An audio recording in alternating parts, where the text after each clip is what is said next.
Hi, I'm Sareen Malik. I'm from Kenya, and I fight for women's right to water and sanitation on the African continent.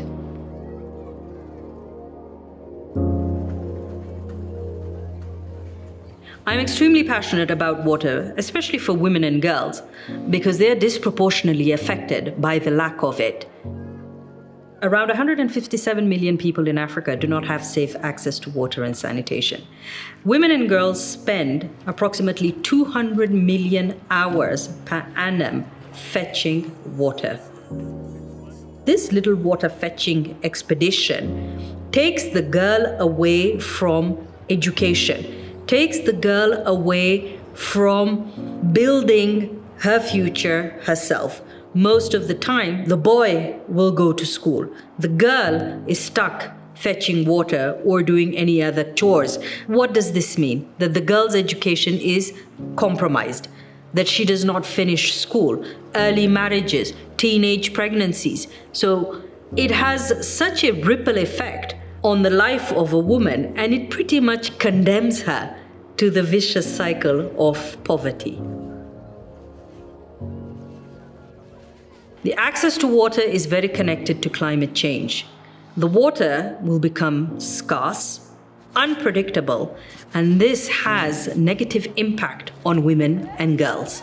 So we all have a responsibility and a duty to fight for water because the whole world depends on it. In Kenya, because of lack of access to water, lack of alternatives, we found out that women and girls were trading sex for water in the slums. Who would have thought that collecting water or water would be associated to acts of violence being meted out on women and girls? Horrible stories about rapes, assaults, groping, touching, being put in uncomfortable situations, being forced, the issues of consent, of coercion. This is not just common to Kenya. There have been instances, documented ones in South Africa, as well as Colombia and currently Bangladesh. But even in the West African region, in Burkina Faso, we have seen queues that go up to 2 kilometers. And it just makes you wonder, it is impossible that with such exposure, that this is actually not happening.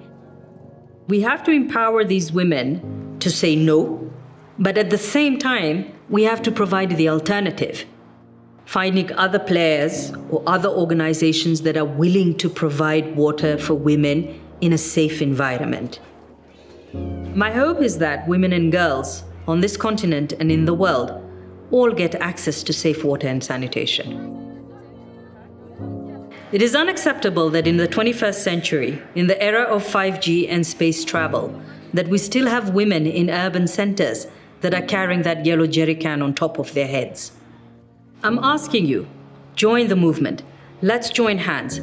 Talk to your leaders. Support organizations like Simavi so that we can all make the world a better place for women and girls.